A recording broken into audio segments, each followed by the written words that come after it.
wake up alone, face throbbing, body bruised, spirit broken. But nobody's stopped to notice. Nobody's stopped to help. I wait for the earthquake pounding its way through my skull to ease up a little before I try to move.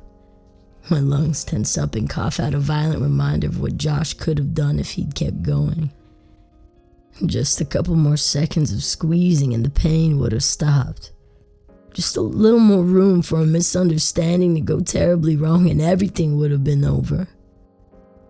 But at least if he'd finished what he'd started, I wouldn't have to stick around for the fallout.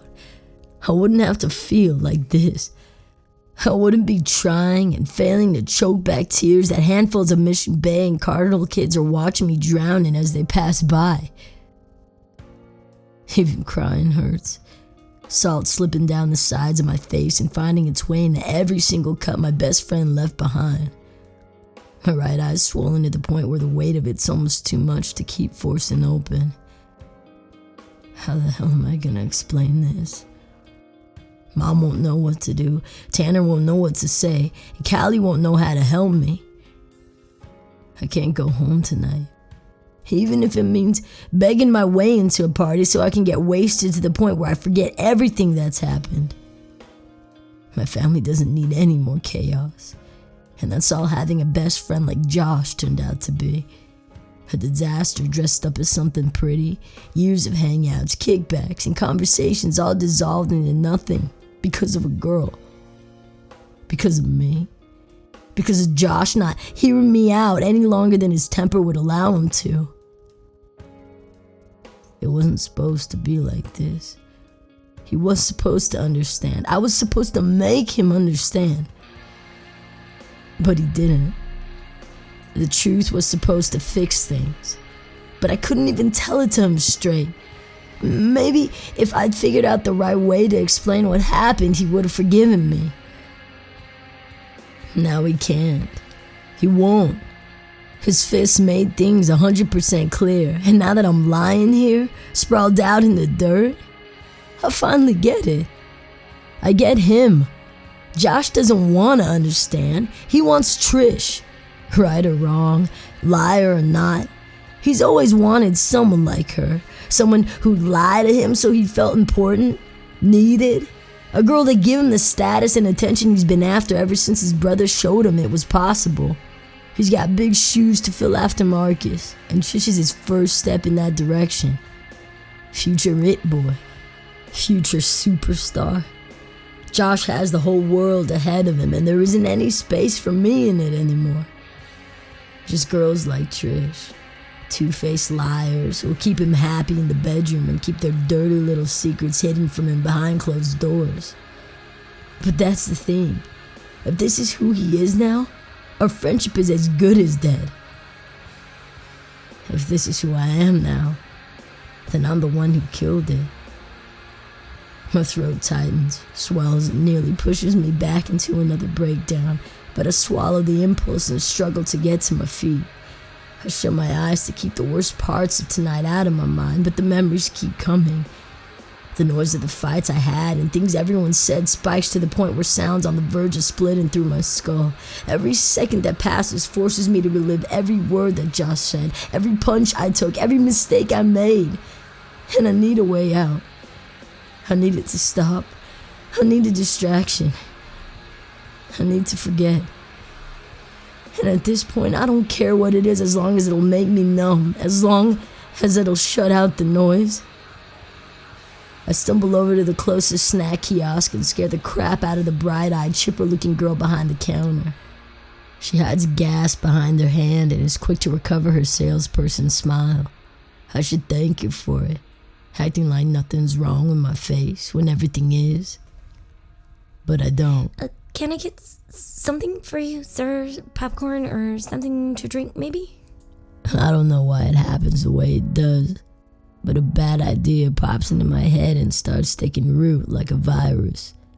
I don't have to be this guy, the one who gets pity stares from popcorn girls or laughed at by every other person who walks by. I can change the story. Elias King doesn't have to leave this stadium looking like a loser tonight. He doesn't have to walk around with his tail between his legs so all anybody talks about next week is how he got his ass kicked. He can become the person that Joss regrets doubting, that Trish never should have messed with, the guy no one would ever look down on again. If the school wants something to remember, I'll give it to him, no matter how far I have to go. I lean over the edge of the counter and get way closer to Popcorn Girl than a customer probably should. Actually, I was hoping to get your number. And a cup of ice, please. I got into it with some kids at Cardinal, and I really need something to turn my night around. I say. She blushes. Pink creeps up her cheeks and highlights her freckles. I'm silently terrified this whole situation will backfire, but it's worth a shot. She's cute. I like her smile, the way her autumn red curls frame her heart-shaped face. And that's all I have to like. Just a couple details. A couple things that won't remind me of Lacey or Trish or anyone. I need a stranger right now. I need this girl to get lost with me about as badly as I need more alcohol to stop caring about the bad decisions I'm gonna make. I just hope she goes for it. I need her to. Popcorn takes a minute to process what I'm saying and then hands me a cup of ice without her number anywhere in sight. Sorry, if I could give you my number, I would. Then you should. But I have a boyfriend. That never stopped anybody before. That didn't stop you. Well, I'm not like everybody. Have a good night. I take the cup, mumble a thank you, and then bolt away from the kiosk and towards the parking lot, trying not to come off as humiliated as I feel. Luckily, the crowd leaving the stadium is too wasted to notice me falling apart. The place is still teeming with people hanging around their cars, sipping on water bottles filled with exactly the kind of solution I'm stupidly desperate for. I drop any hope of saving face and walk over to a wolf pack of Cardinal guys who look about as wasted as I want to be. There's about 6 of them, probably sophomores or juniors at most. All of them proudly wearing their Cardinal football tees. Lame. These dudes are crosstown versions of Josh and Marcus's brainless sports buddies, but I'm desperate. And if there's one thing I know about stupid jocks, it's that they're experts in getting stupid drunk. I brush the grass and dirt off my clothes, straighten up, and saunter over like I'm older and know exactly what I'm doing. One of the shorter, scrappier guys of the group approaches me and puts his hand out to stop me from going any further. "Do we know you?" he asks, and even though he's nearly a head smaller than me, the dude's crazy intimidating. He's built like a pit bull, all muscle, no nonsense. He could probably snap me in half if he wanted to, but I'm not looking for another fight. If I don't want to leave on a stretcher, I'll keep things honest. At least enough to get what I need. You probably should.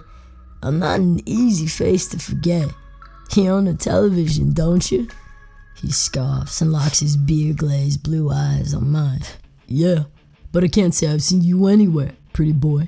Then you're not looking hard enough. My dad got mission-based star QB kicked off the team, which is why you landed that big-time win tonight. Look it up. Malcolm King's all over the news. I say, trying my best not to slur. Shorty and his friends break off into a series of whispers, whip out their phones and start tapping away at Google to see if I'm telling the truth. The group calls Shorty over and directs his attention down at their screens. I stand there, trying to play it cool while my stomach turns itself inside out over the fact that I went as far as name-dropping my father just to get booze. Before regret pushes me to walk away from the situation, Shorty comes back looking a hell of a lot less tough than he was seconds before. "I'm impressed, King. Looks like you were full of it after all." "I do my best." "What do you want from us that you can't get from your little warrior friends?" "I don't have any warrior friends. I don't actually give a shit about football. I just want to get drunk without my brother and his warrior friends finding out about it, and this seemed like the best option." Shorty eyes me for a few excruciatingly long seconds to see if I'm actually telling the truth. I just about pissed myself waiting to pass the second test him and his friends have thrown my way. "You want booze?" he asks. "Yes, I do. I'll give you double what you paid for a bottle of the strongest thing you've got. Win-win for everybody." Shorty snaps at the two guys chilling on either side of a bright red cooler sitting in the open trunk of their pickup. They pull out a gallon-sized milk jug filled with something that looks like the fun version of Hawaiian Punch. The dude wearing a backwards hat holds it up to me but refuses to let it go. "That'll be $100. This was homemade with most of my dad's Patron, a decent amount of vodka, and Hawaiian Punch, so pay up, rich boy."